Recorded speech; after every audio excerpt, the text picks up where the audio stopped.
This podcast is made possible by Vena. Hi, everybody. This is David Barnes, CFO of Trimble, and you are listening to the CFO Thought Leader Podcast. This is episode 867.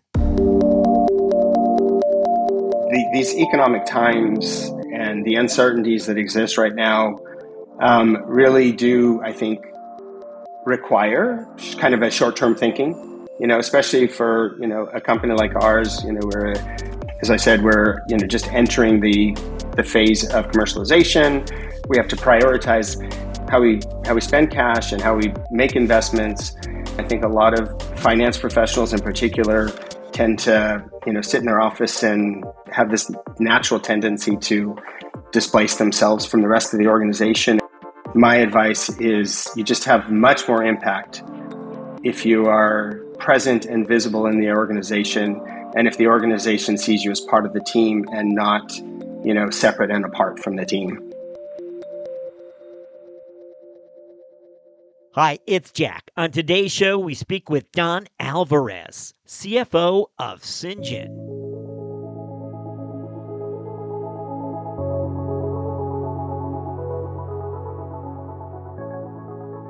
Back in 1993, Don Alvarez was an auditor with Deloitte's San Francisco office when specialty retailer and coveted client company West Marine went public. For Alvarez, the day entailed West Marine's management taking the novel steps to price its offering, followed by a trip to a Bay Area printer. The long day turned into a long night, so there was little hesitation on Alvarez's part when West Marine CFO offered him a lift back to the accounting house's office. Still, the night turned out to have even more to offer the young auditor. When West Marine CFO suddenly pulled his car over and offered Alvarez a controller role at the newly public company. Alvarez offered a yes on the spot, allowing him to advance down the CFO path. That story and much more on today's episode. We begin after this.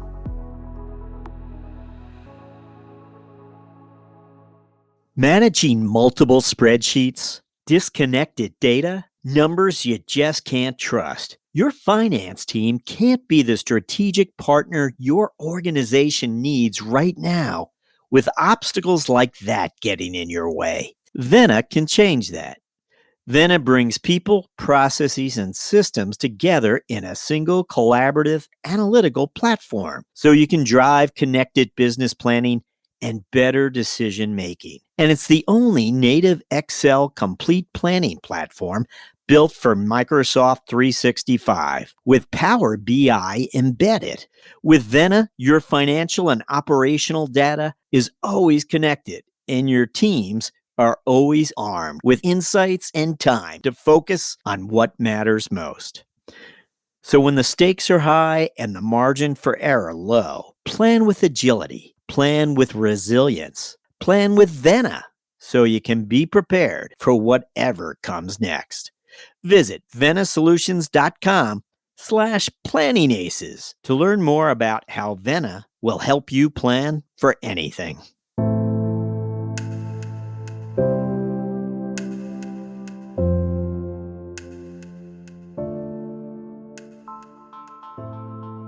Hello, we're speaking with Don Alvarez, CFO of Cyngn. Don, welcome. Thank you, Jack. Thanks for having me today. So, Don, we always begin by asking our guests to look back for us, and we want them to identify some of those experiences where they really feel they got the experience. Here's where I learned that, and that's really important to your CFO leadership today, these types of experiences which really shaped you. What would come to mind when we ask for those types of experiences from the past? I have to say that, I've been fortunate to have a lot of experiences throughout my career, and it's been a pretty long career, I have to say. I hearken it to probably one word, which is diversity and diversity of experiences. I started my career in public accounting at Deloitte in San Francisco.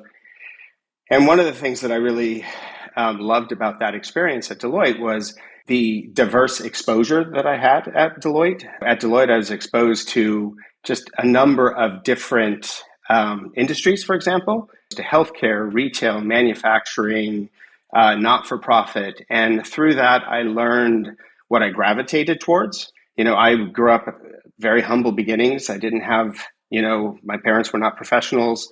I didn't know those types of industries. My dad was a custodian. So I learned what I gravitated towards. I learned what I was interested in. And, we generally excel at the things that we're interested in. So that helped me kind of pave my path forward. Which was what at that age? Which was what, when you think back to that age, what was it that distinguished you from maybe some of the other Deloitte newbies?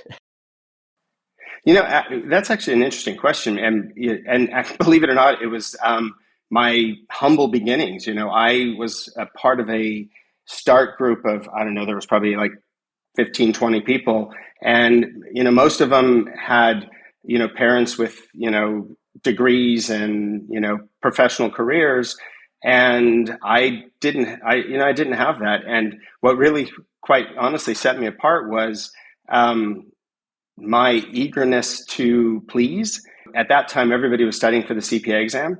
My first year, I was not focused on studying for the CPA exam. So every moment that we were not out at clients, my colleagues and in my start group were sitting in their cubicles studying for the CPA exam. And I was actually combing the halls asking the seniors and the managers if there's any work that could be done. And I spent my days, non-client related days, literally photocopying work papers, which was a thing that we did back then before, because this was all before all the automated work papers that exist today.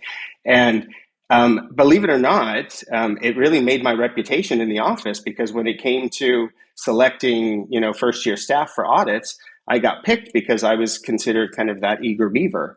And, I think that really did set me apart, I have to say. Did you already have your CPA, or you weren't fearful that you were going to shortchange yourself by not? And, in my mind, that's what weekends were for. Monday through Friday was to work, and, weekends were to study for the CPA exam. Oh, you were hardcore. And I'm sure that's the same story today. Yeah. It must be. But you wanted to make yourself stand out. Yeah, I will say that, while I didn't have role models of, doctors, lawyers, CPAs, at home, what I did have was role models with tremendous work ethic. And to me, the work ethic was I was being paid not to study for the exam. I was being paid to do work. And that was just, I think, probably the work ethic that is the role model in the examples that I did learn as this kind of, underprivileged kid. So can I touch on that with you? I think it's interesting what you shared. Again, was this the San Francisco office that you were operating from, or was it somewhere in the Bay Area? No, yeah, it was downtown San Francisco. So one of the more, let's just say, coveted office locations for Deloitte, as well as any Big Five firm, not only for the kid across the bay, but newbie accountants across the country, as much then as it is today. Highly sought after place to be, that's for sure. Okay, so you mentioned that the diversity of industries or experiences allowed you to see your path forward. What was that path? How did that path come into view? Oh, absolutely. My second client was Williams-Sonoma, and I immediately fell for the retail industry. I just it called my name. I had a passion for it. The products were tangible. Everything about it, I fell for. So I immediately started to, as I said, gravitate toward that industry, and spent after probably my first 2 years, I started to specialize in the retail industry, and then my first finance role outside of public accounting was with a company called West Marine, which is a large retail company in California on the Pacific coast. So, and I was the vice president of finance there. Williams-Sonoma, I mean, late 80s, early 90s, this was a brand that was on fire from what I recall. Oh, yeah. A very high profile client within the firm. they had many specialty brands underneath the Williams-Sonoma brand. So at that time, they had Pottery Barn. They had a company called Gardener's Eden. It was very exciting to be a part of that organization. I was with the firm for 7 years, and I think Williams-Sonoma was my client all 7 years. So I stayed with them my entire tenure with Deloitte. The retail portion of this, again, you go to West Marine, and I'm curious, was it a recruiter? Was there someone involved there? Was it a relationship? How do you make that step into industry? Yeah. So actually, West Marine turned out to be one of my clients as well when I was with Deloitte, and they went public toward the latter years of my time with Deloitte, and I was on the Deloitte side of their IPO, and I helped them go public. And it was kind of an interesting story. The night that they went public, we were at the printers back in the olden days when you were actually physically at the printers. And after they priced the deal, I got a ride back to my office in San Francisco with the CFO, and he stopped suddenly at like 2 a.m. On, I think it was Market Street in San Francisco, and he looked at me and he said, "So I'm now the CFO of a public company, and I have no talent in my organization with public company experience. Will you come work for me?" So this is literally just hours after going public. The CFO is giving you a drive 2 a.m. in the morning down near Market Street. He literally pulled over and asked me, as I say, and I said, "You know what? I think I'd like to do that." And so I pretty much on the spot accepted the job. And they went public in late November, and in January I started as the assistant vice president of finance and controller of West Marine, and the rest is history. Wow, it's just such an exciting time, and I think back to that period, the mid-90s. The internet is being born. Netscape goes public in '95. Amazon is being born and built. Yeah, no, actually, I saw Amazon quite clearly. I was the CFO of a .com startup selling actually technical reference books over the internet, while they were selling all books over the internet. So I saw them coming loud and clear. Now, is that FatBrain? That was FatBrain, yes. And you step into a CFO role from West Marine, is that right? Yes, I went from West Marine to FatBrain directly as the CFO. Yes. Now, I remember FatBrain. I remember the name. I know that Barnes & Noble ended up with it, I believe. Yep, we sold it to Barnes & Noble. But that means you were all part of that .com craziness of the late 90s, I imagine. Absolutely. Rode the bubble up. Well, let's ask you then, because I wasn't necessarily going to ask you about the FatBrain experience, but tell us about that chapter. Oh, it was an amazing experience. I think I was probably like number 30 in the organization. That typical, it was very fortuitous because I ended up the CFO of a .com organization. I might have been all of 32 years old at the time, probably way too young for the job, but I was eager and all good intentions.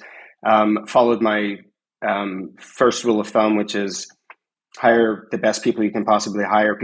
Definitely hire better people than you. The first thing I did was I called a former friend of mine who I'd worked with at Deloitte, who's brilliant.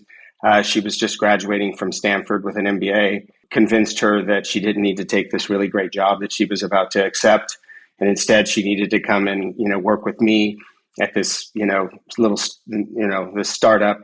And together we took the company public in a matter of, we were told we had 18 months. We did it in about 9, I think.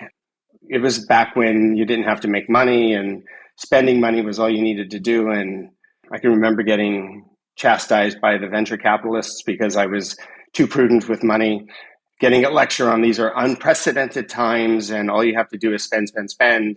And I just looked at him and I said, Peter, that's just so against my nature. I don't mind spending money as long as I know that the returns are there.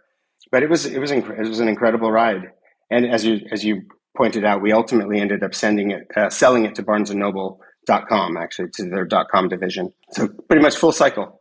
And that was, it looks like it was well timed. It was before before the ultimate crash, implosion. Yeah. And from there, you went on to become CFO of Shop.com, another .com. That's where you experienced some of the pain, one would imagine. Yeah, that's when everybody was shedding the .com from their names. You went through the whole cycle where everyone just added .com to the end of their name just to be cool, and then you watched everyone, kind of dropping the .com to avoid the stigma, and then we would call on, I would go through my Rolodex and call on all the people that I helped make a lot of money for during my Fat Brain days, and then you're Don who, they didn't want to have anything to do with you.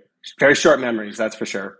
The .com implosion, of course, cleared the deck of most of the .coms, and demanded these companies make money going forward.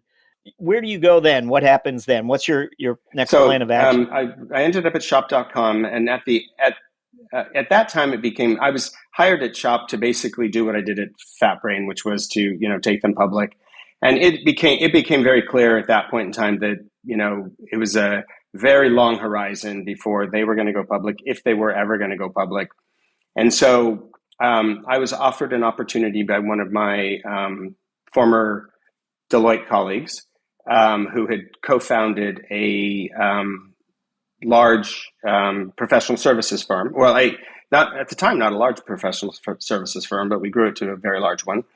And I was given an opportunity to kind of take a hiatus from my CFO role, and I joined a company called RGP and moved to the East Coast and took on the role of regional managing director of a very large region of a consulting firm, and I ran kind of the Northeast practice.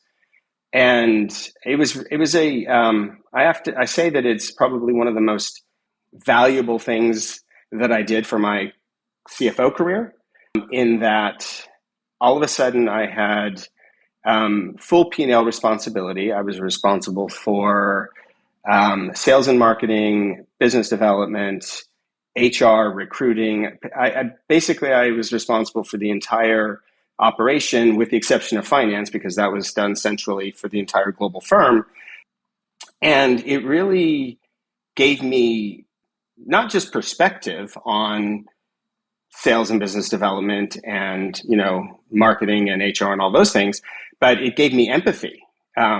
So then when you fast forward, 7 years later, when I re-entered the world of finance and I became a started to become a CFO again, now when I sit across, the table with my colleagues that are, my head of sales and my head of marketing and whatnot, it's a little bit more humbling when they sit there and say, Don, I know that we want ROIs on our marketing spend, but sometimes it's hard to, put an ROI against a marketing campaign.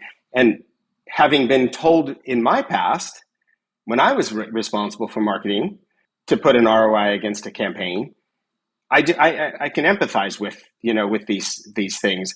And when the sales guys are challenged by, their sales targets, I remember being challenged by my sales targets, particularly when the economy is down and companies are watching their spends.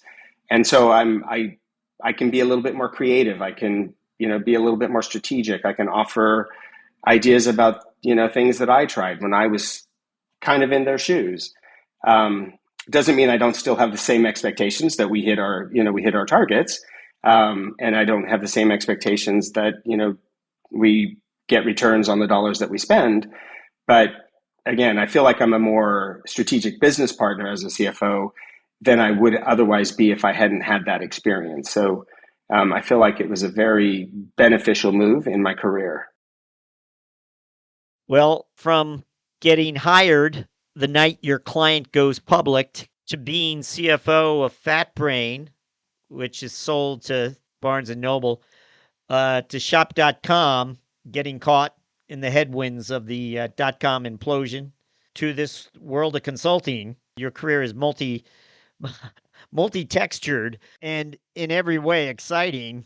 I don't want to miss anything, but we do have to get to our business segment. But is there something more you'd like to share? I think the other incredibly valuable, experience that I would suggest anyone who has the opportunity take is I had the opportunity to, again, in the consulting firm, to move to the UK, and I spent little over 2 years living and working in the UK, and that the experience of doing business outside of the US is just so valuable, and learning to do business in different cultures and being sensitized to the fact that the way we do business here is not the way they do business is done everywhere in the world is just so eye-opening, and to the point that when you come home or come back to your roots, if I look at Syngent today, we're in Menlo Park, but our team is incredibly diverse.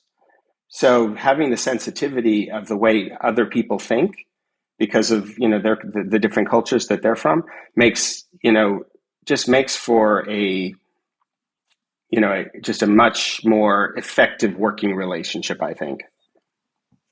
Well, we're up to where I get to ask you about Syngent then, and I want to just let the audience clue the audience in that Syngent specializes in autonomous vehicle technologies.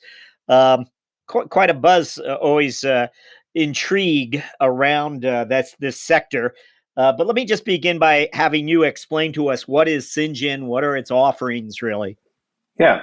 So Syngent we're a software company that provides autonomous vehicle solutions, but for industrial uses. So think robotaxis, think Tesla level autonomous driving, but in an industrial setting where speeds are low, controlled environments, very specific routines driven. So just a much more simplified environment, but still that very, very sophisticated robotaxi-like advanced technology. So we're a disruptive technology, and we're addressing basically three very significant challenges that are facing the commercial and industrial organizations today. Certainly the labor costs, the increasing labor costs that exist is first and foremost one of the things that we address. But increasingly more significant is the labor shortages that exist today that we're reading about constantly. And those labor shortages are predicted to cost the U.S. economy up to $1 trillion or over $1 trillion by 2030, which is only 7 years away. And then finally, the losses due to human errors that are $200 billion worth of expenses in U.S. businesses today. So it's a very significant issue that our technology addresses, and it's incredible to be a part of this organization and making the impact on industrial organizations that we make. What would be the type of industrial organization then that would invest in this software, in this technology? I'm just wondering what the practical application is then. Pretty much any industrial organization has vehicles running, within their operations. So 3PL organizations, like companies like Walmart, any type of organization that moves heavy things from point A to point B, it's all being done by vehicles. It can be, and it's not just like those types of like 3PL types of organizations. It can be airports that, think of, when you're sitting on the airplane and you see all those vehicles moving about the airport facility, shipyards, any type of organization that has automobile or vehicles that go from point A to point B, moving heavy amounts of materials, are ripe for automation. And the who is the target when you sell the offering? Is it to the operational executive? Is it who is able to leverage this software? Yeah, the operations folks. Yeah, yeah, yeah. It's the operations. Yeah, the kind of the plant managers and the operations. Those are the people that benefit, from an operationally benefit. But obviously, the finance guys are obviously very intrigued by our offering as well, because it's, that's where the increase in productivity is significant. And, a lot of the conversations that we have are about, adding a third shift, because, you can't, because of union regulations and things like that, you can only operate shifts two shifts a day. Well, with people, we can offer a third shift without people, as a first use of our software. So the productivity gains are often, it might be the finance guys that are most interested in that. The safety application is, can be multiple layers in an organization might be interested in the safety application of our software. Could you maybe give us an abbreviated history of Syngen's capital structure, or the people funding behind it? Sure. So it's an interesting story. So the company started was initially founded in 2013, but it wasn't an autonomous vehicle software provider at the time. It was founded as an operating. The original concept was an operating system to compete with the Androids and the Apple phones, essentially. Very well capitalized by some of the best venture capitalists out there. Benchmark was the original financing venture capitalist. Andreessen Horowitz, Redpoint, and a plethora of really fantastic strategics invested quite a bit of funds in the company. In 2016, a lot of things happened. I wasn't around at the time. Brought in Lior Tal, who's our current CEO.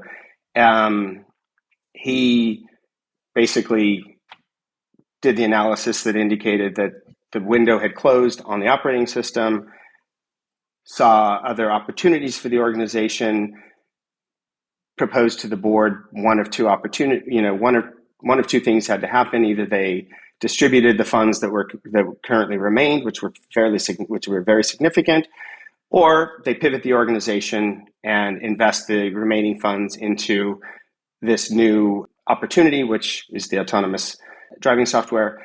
And the board agreed that was a great opportunity. And in 2016, pretty much reorganized the organization and downsized the operation that was focused on the OS application, and built the Syngen we know today, which is the autonomous driving software. And then in probably May of 2021, the company began the effort of going public. And on June 1st of 2021, the company hired a public company CFO. You're looking at him.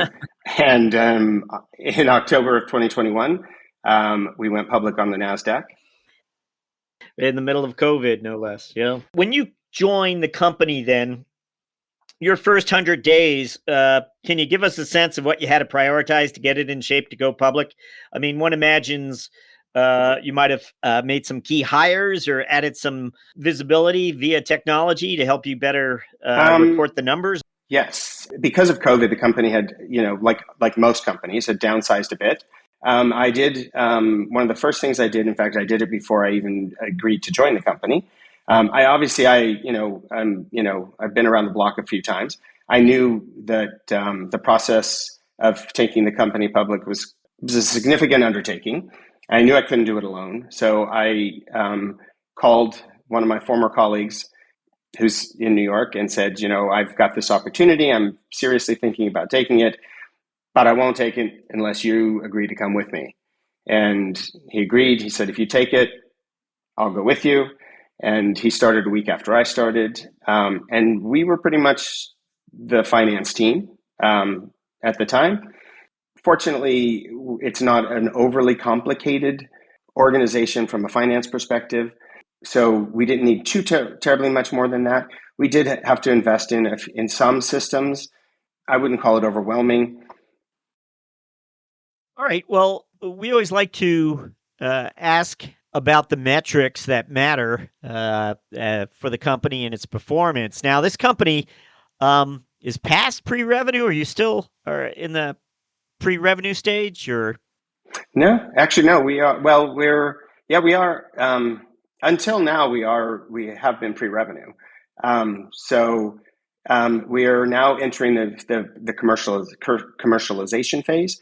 So I think the metrics that we're primarily focused on are probably different than some of the metrics that some of your previous CFO guests have been, and some of the listeners might be.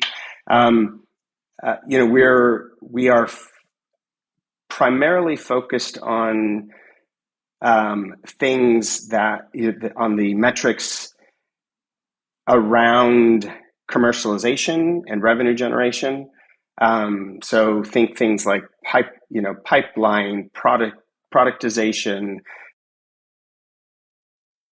number of deployments, the number of units, the number of vehicles deployed per site, per customer, those types of things. And also, as we're entering into the commercialization phase, and exiting, kind of the pre-revenue stage, but still revenues will be nominal. Cash is very important to us. So all the metrics around cash are clearly important to us. The desire in the future to probably raise capital is going to be important to us. It will help us get achieve our goals faster, and so things around stock shareholder value is important to us, because the cheaper we can raise capital in the future is better for everyone. So those types of metrics are important to us. But and then we also have the typical measurements around we're a technology company in the Silicon Valley, and although a lot of the big tech companies are shedding people, there will always be jobs available for good engineers in the Silicon Valley. So we need to focus and pay attention to our retention and to our total rewards programs and things of that nature. So we're focused on those as well. I'm wondering if along the way, as you learned more about the business, as you began to, as you said, you were focused really on, in my way of thinking, how the product reached the market. You've described the number of vehicles per site as being an indication, perhaps, of something. Are there other indicators that you've come upon that you could enlighten us with as to how you're measuring this market opportunity and making certain the product is going to be robust enough to answer it? Well, partnerships is another thing that is, kind of important to us. Our organization, like we have a very close partnership with an organization called Columbia Vehicle Group. They manufacture a vehicle called the Stockchaser, which is a very important, vehicle used in the in industrial settings. That a lot of people don't know about it, but it's it's ubiquitous in the industrial world, and so more partnerships like the one we have with Columbia is a very key indicator of kind of our maturity level and our the adoption of our technology, in the industrial world. So I think the number of partnerships that we establish is a good indicator of, our success and our evolution. Good example for us. Thank you for that. We are up to our finance strategic moment question, where I get to ask you just for one moment of insight that you've experienced along the way during your career. It may have happened 20 years ago, it may have happened last week, but we're looking for a moment of strategic insight that you saw because of your lines of sight as a finance leader, and you responded to. You took action because of it. Anything come to mind when we ask for a finance strategic moment? Yes. It actually, I think the one that, probably comes to mind is actually not when I was a CFO, actually, but when I was heading up the Northeast region of RGP.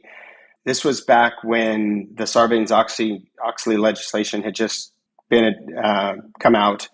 Lots of companies had all of a sudden a lot of new work that had to be done, and they didn't have the resources to do it. So that meant for, professional services firms like us, there was a lot of additional work to be done. That was obviously a very good thing. So, as a, former finance guy, I saw a lot of opportunity for a lot of revenue growth. But I also saw, I also had a lot of concerns about our ability to execute on this growth, and seize this opportunity. But as a finance guy, I had been through lots of, strategic planning sessions and things like that. But my team most of them had never been through those types of things. So I organized a kind of a 2-day kind of strategic planning session, and started it off by doing kind of having the team set, some really significant revenue BHAGs, big, hairy, audacious goals. And it was definitely out of everyone's comfort zone. But, we spent, half a day going through this process, and at the end of the day, everyone was really excited to see how big we could, the potential was, and how much we could grow our region. And, but the strategic aha moment was when I asked them the question, like, okay, this is the revenue opportunity, but we're a people organization. How are we going to do it with the people we have? We're going to have, we're going to need hundreds and hundreds more people. How is this possible with our current recruiting processes, with our onboarding processes, with the operations, the way that we, measure, the way that we run our operations? How is this possible? And without me telling them, I got everyone thinking about the need to just completely rethink the way we did things as an organization, as a group, and really start to think about things like metrics. It was, all of a sudden people started to think in terms of, wow, if we now need to hire 200, 300, 500 people to achieve this level of growth, if we have to interview 20 people to hire one, how many people do we have to interview? And if we have to screen 100 people in order to interview one, how many people do we have to screen? And it just, the snowball effect was just really interesting to see the wheels turning. And I was, it was just really interesting. And as a result, as an organization, we just started to think differently, act differently, measure differently. And it just, and everyone just changed entirely. And then I asked the question about, okay, so now we have to think longer term, because eventually this is, we're going to have all these people that they're going to depend on us for their livelihood. What's going to have to change in our sales processes so that we have a consistent revenue stream to keep all these people busy after, once SOX becomes a normal part of these companies, operations. We're going to have to fill that revenue void. and keep these people busy going forward. So then we had to re-engineer all of those processes as well. And it was just, I thought it was just so interesting to see how, just asking a few simple questions could get everyone to start to think in a whole different way, because there was a big target that they were all shooting for.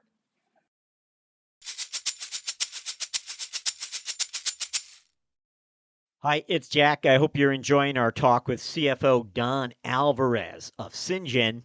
We just can't help resist just highlighting some of the similarities between Don Alvarez's first CFO chapter at FatBrain, a company he took public at the height of the dot-com craze, when players such as Amazon are just making themselves known. Fast forward 25 years, he enters Cyngn, and as he explained, focuses the company on autonomous vehicle technology, takes it public, and discovers once more cash is king. Now let's enter the mentoring round with CFO Don Alvarez. We're going to jump to our mentoring round, where we get to ask you several quick questions intended to inform and inspire future finance leaders. We want you to think back. I guess it was at FatBrain, the first time you were stepped into the CFO office, the first time it was all falling on your shoulders. So it was back in the 90s, maybe quite a while ago. But if you can think back in time, if you could go back and give yourself a piece of advice that first 60 days you were a CFO, what is it that you would tell yourself now that you've had the role several times in all different types of companies? What would you tell that person back in the late 90s? Yeah, well, I think I said it a little bit earlier, but I would reiterate it, is just hire the best people and don't be intimidated by individuals. Hire people. If you think they're better than you, hire them. If if their experiences are better, their education's better, hire them. It'll never backfire on you, in my experience. And the second piece of advice would be, just avoid the ivory tower syndrome. I think a lot of finance professionals in particular tend to, sit in their office and, have this natural tendency to, displace themselves from the rest of the organization. And, my advice is you just have much more impact if you are present and visible in the organization, and if the organization sees you as part of the team and not, separate and apart from the team. So we always like to ask our guests to reflect a little bit on the personal side. We were wondering if you have a habit that you're known for, a personal routine, daily routine. This might be something a family member might point out rather than a colleague, something you do, something that sets you apart over time. I think people would probably, I don't know if it's a daily habit or routine, but I fancy myself as a bit of a home chef, and cooking is my escape, it's my retreat, and so regardless of how stressful things are, how busy I am, I will always carve out time, make time to, get into the kitchen and cook. That's just something that I think it's also how I express. I'm not a creative person. I'm not artistic at all. Stick figures is about as good as it gets. So I think cooking is how I express my creativity. Interesting. Yeah. And then another personal touch of mine, is that in the digital age that we're in, where, everybody's used to just getting nothing but emails and texts. I try to make it a habit to send personal notes every now and then, like, thank you. I send thank you notes in the mail. If there's an engagement or a new baby or something like that, I tend to like to send personal thank you cards. And I have to tell you, it's amazing how the responses that I get from people when I send them, and they're like, wow, I can't believe you did that. I'm so used to just getting junk mail or notices from the IRS, and I had one response that they were saying how my wife and I literally had a discussion about should we send a thank you note for the thank you note that you sent us. They were so touched that they actually got a thank you note. So those are great examples. I'm afraid we're up to our final question. It's a good thing because we're pressing up against the top of the hour. I apologize, we ran long, but we want you to look forward and share your priorities as a CFO over the next 12 months. What would be your priorities as CFO of Syngent? My first reaction is, survive. My priority is to survive. But I guess follow on to that is to act short term, but to think long term. I mean, we're in these economic times, and the uncertainties that exist right now really do, I think, require kind of a short term thinking. Especially for a company like ours. As I said, we're just entering the phase of commercialization. So we have to be, we have to prioritize, how we our cash, how we spend cash and how we make investments. But while we're doing that, we also have to keep sight of the fact that economic situations are cyclical. We all know this will turn around. So we can't lose sight of the long term, and while we're being prudent in the short term, we have to have our lens on the long term and make sure that we don't hurt ourselves and damage our future because we're only focused on the short term, because it'll turn around and the future is very, very bright. Don Alvarez, thank you for joining us on CFO Thought Leader. Thank you. I appreciate it. This was fun.